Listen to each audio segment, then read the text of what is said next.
Okay, today we're going to take a look at two different sorting arrays. It is bubble sort and bucket sort. Just taking a look at the README file right now, it runs you through setting up the files on your own local computer and then running the test as you see them. There will be a link to the demo video as soon as I finish it. I'll post it on here, and then that will be sorted out in the files as well. Okay, so first let's take a look at the bubble sort. The bubble sort is a simple sorting array.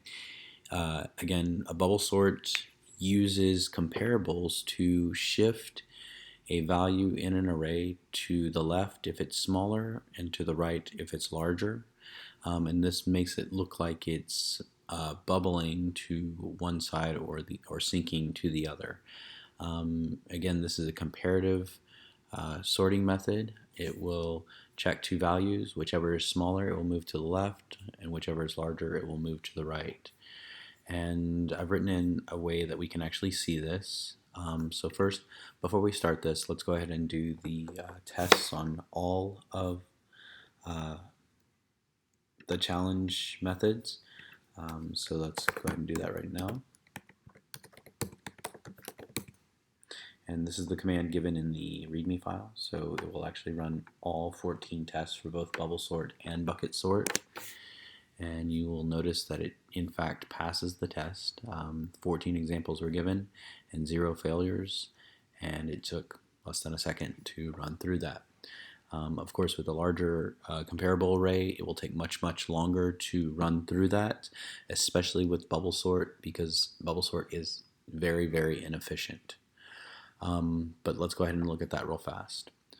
Okay, I'm commenting out the print, and I'll show you why I have that print in there. I'll remove it for the turn in, but I'll show you why we have that print there in a moment.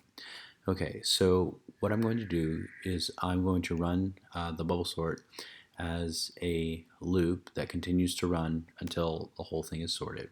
So I had to set a trigger or a switch in here to let the loop know that it's done, and that trigger is called swap. I'm setting it to false, and what it's going to do is it's going to iterate over each index in the array, and if they're at the end of the array, it's going to stop, which means that swap will be false and the loop will stop, and it should be good after that. If it were not at the end of the array, it's going to check the array at the index that's put in at that iteration, and it's going to check that against the index plus 1 value. If it is greater, we are going to swap, and we're switching the array index, whatever that may be, with the array index plus 1, and that's what line 11 is going to do. Then it's going to end that conditional, and again, if we do swap, it's going to run through bubble sort array again until we get a no swap. Okay, so let's go ahead and take a look at that real fast. And I've set up an array containing 8 values. I've built in a negative value, a 0 value, and several positive values. What I'm going to do is I'm going to create a shuffled array with these values using the shuffle method, and then we're going to see how it sorts.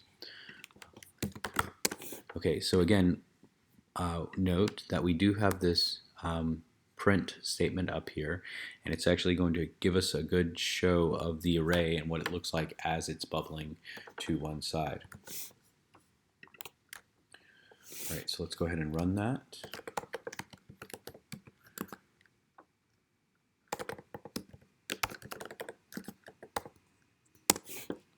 Okay, so again, it didn't take very long, and it passed in, as we can see, the shuffled array, and it gave me the shuffled array 3, 6, 5, 0, -1, 1, 4, and 2. So that's the array that's going to be sorted.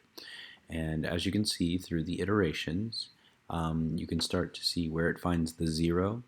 it's going to start bubbling that 0 down, and the 0 is the best show of the bubble because it looks like a bubble.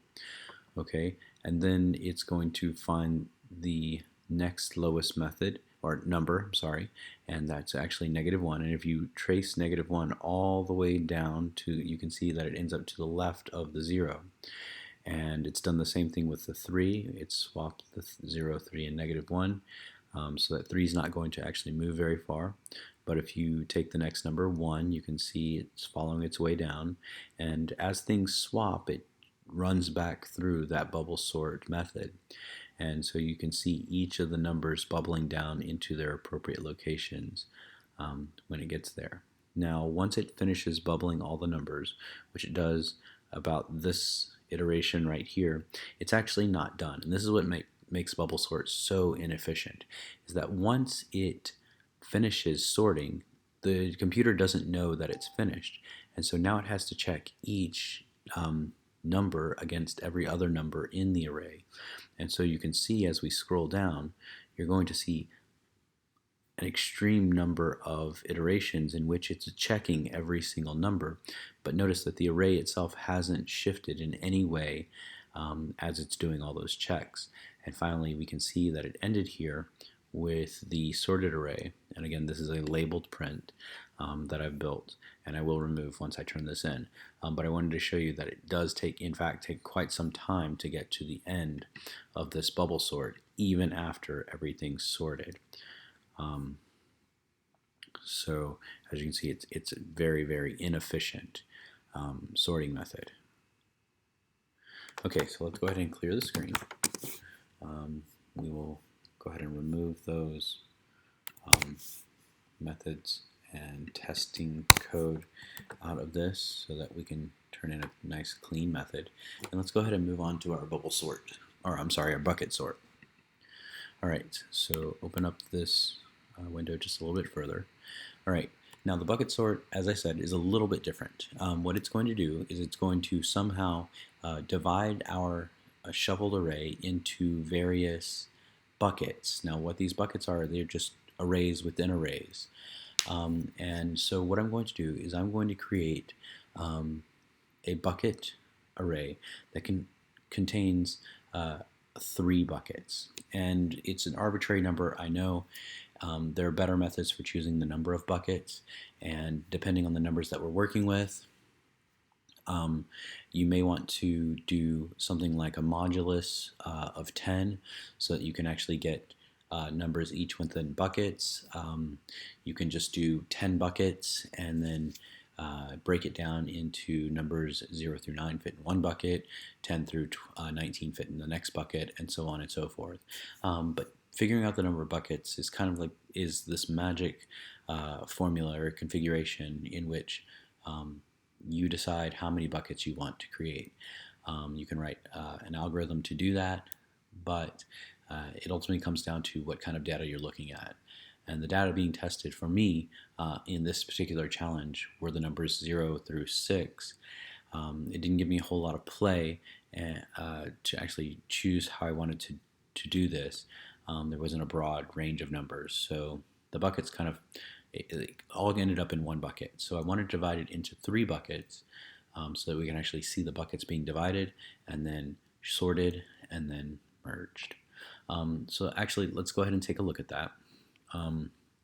Note I've built test code in down here, which again I will remove, but I kind of wanted to show you what all of that looked like. So again, I've used bucket sort, but you'll notice that this bucket sort method is very, very short, and so I've used a few helper methods to help break this down just a little bit. Okay, so buckets is what I'm going to do is I'm actually going to create a buckets variable, and what this is going to do is it's going to return an array by using the fill buckets method that I created down here. Now the fill buckets method, as I said, I'm going to use 3 buckets on this one for such a small data set. I just wanted 3 buckets to show you that it worked. I'm going to pass in the array that's passed into the bucket sort into this fill buckets method. And using the array in the account, I'm going to create buckets in that bucket array, that new array that I'm building. And notice I'm building the array, a new array, on the count here, so that's going to be 3, and it's basically I'm building that using an empty array. So when I build buckets, it's going to be an empty array with 3 arrays inside of it. And to each of those arrays, I'm going to take, or to the array that I pass in, I'm going to run an iterator over each, and from that, from each number in there, I'm going to test the number. If the number is less than array max divided by count, that number is going to go into bucket 0. Else if the number is less than or equal to 2 times the array max divided by count, then that's going to go into bucket 1. And then if there's anything greater than that, that's going to go into bucket 2. So again, I'm basically using this conditional statement right here. I've basically sorted 1/3 of that is going to go into bucket 0. The second third of that is going to go into bucket 1, and the final third of that is actually going to go into the last bucket. And then this fill buckets method is going to return the buckets, and we can actually see that down here. So again, I'm using a sorted array, the same numbers, -1 through 6, and I'm going to create a shuffled array using the shuffle method.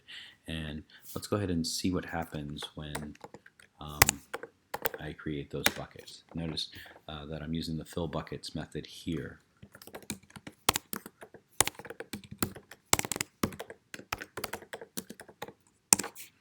Okay, so I forgot to save it. So as you can see, I've created 3 buckets. The buckets array, and this actually sorts it as well. It calls sorter when it runs up here. So, but I just wanted to run the fill buckets method so that we could actually see what is happening here. So fill buckets takes the shuffled array and divides it into 3 separate buckets. And you'll notice it's out of order in this set. So it didn't quite sort it just yet, but I do have 3 buckets. -1 to 2 is in the first bucket, 3 and 4 is in the second bucket, and 5 and 6 is in that last bucket. Okay, so again, we've seen the buckets, how they were created, and where they're going into the filled buckets. Okay, now if I go back up to the bucket sort, the next method that runs is the sorter method, and it runs on the buckets that we've created. So the sorter method, basically it just takes each bucket and it runs a bubble sort. Now we've seen the bubble sort earlier when we did the bubble sort method. And yes, I know it's very inefficient, but it was a simple sort that I'd already built, and I went ahead and used it for the sorter method for each of these buckets. Now again, we are dealing with a small set of numbers, and each bucket is an even smaller set of numbers. So bubble sort actually won't take very long on each of these buckets to sort them. Once it sorts the buckets, then it's going to reduce those buckets into one array using the reduce method, the reduce enumerator method. All right, and so let's go ahead and see that. Again, when I run this, you're going to get a different shuffle because, of course, it shuffles for each time. So clear screen one more time. Make this a little bit bigger so we can actually see it this time. All right, and we run bucket sort one more time, and we can see the buckets there. Let's go ahead and save it this time. And run it one more time, and so the filled buckets, that's the buckets that were created, and then the sorted array is what happens here. Now, to prove that I'm not just going and throwing in the sorted array that I created up here, let's just create any old array that has numbers in it. So let's go -2, 4, 8, 10, 16, 34. Let's see, that's 3, 6 numbers. That should work.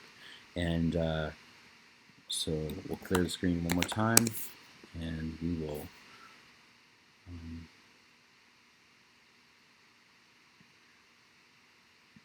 comment out this stuff up here. And again, well, that's already a sorted method. So let's change the order of this just a little bit. Let's go -2, 14,